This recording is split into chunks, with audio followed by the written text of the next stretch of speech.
कीजिए माननीय उपराज्यपाल जम्मू कश्मीर आदरणीय श्री मनोज सिन्हा जी।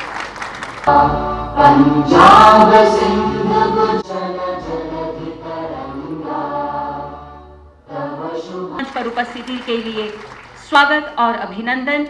मंच पर विराज हार्दिक अभिनंदन तथा संभागीय आयुक्त जम्मू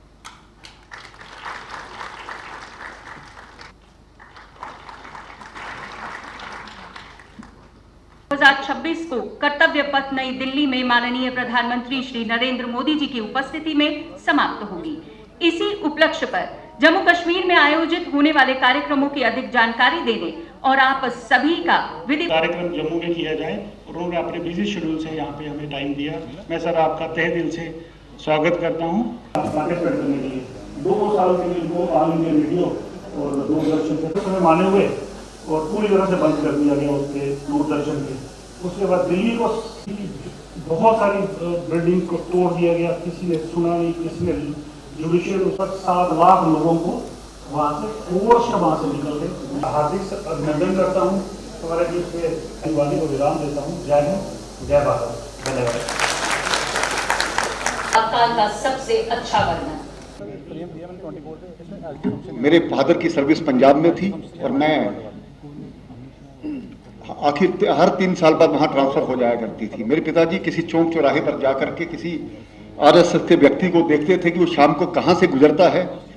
जिस प्रकार से लोक नायक जयप्रकाश नारायण जगह जगह पर जाकर के पूरे हिंदुस्तान में वातावरण बना रहे थे, मुझे भी लुधियाना की एक घबरा गए थे। मुझे याद है जब मैं उधमपुर में था तो वहाँ के जो सबसे बड़े राजनीतिक नेता थे उन्होंने हाथ खड़े कर दिए कि नहीं मेरे से नहीं होता। आगे 53 के आंदोलन में हमारी बात हो गई है। कॉन्स्टिट्यूशन सुप्रीम है तो उसके अंदर कौन कर सकता है? लगता है सर से कोई स्पेलिंग मिस्टेक हो गई है। मिस्टेक मुझसे नहीं, 1975 में इस देश को चलाने वाले होगी जिसकी सोच में डेमोक्रेसी के लिए अपने फायदे के लिए सरकारी मशीनरी का गलत इस्तेमाल किया और वो अदालत में साबित भी हो।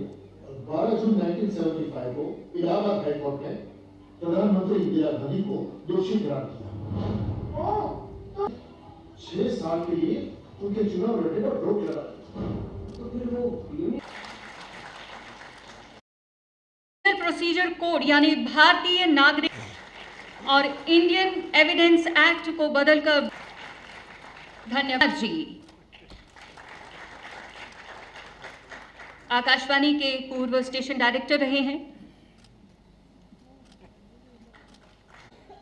पूर्व एमएलए बीजेपी श्री गृह मंत्रालय ने नोटिफाई किया था और हमारे यहाँ के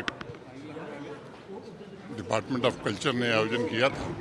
इस महीने कार्यक्रम में ऐसे अनेक लोग आए थे जिन्होंने आपातकाल के जुर्म झेले थे और मुझे लगता है कि देश की नई पीढ़ी को निश्चित रूप से याद रखना चाहिए उस काले अध्याय को जिसमें लोकतंत्र की हत्या का प्रयास हुआ था। और अगर ये हमारी नई पीढ़ी तक और जन जन तक ये संदेश हम पहुंचा सके तो मुझे लगता है कि फिर भविष्य में कोई तानाशाह इस देश में नहीं पैदा होगा और लोकतंत्र की जननी का लोकतंत्र सदैव सुरक्षित रहेगा।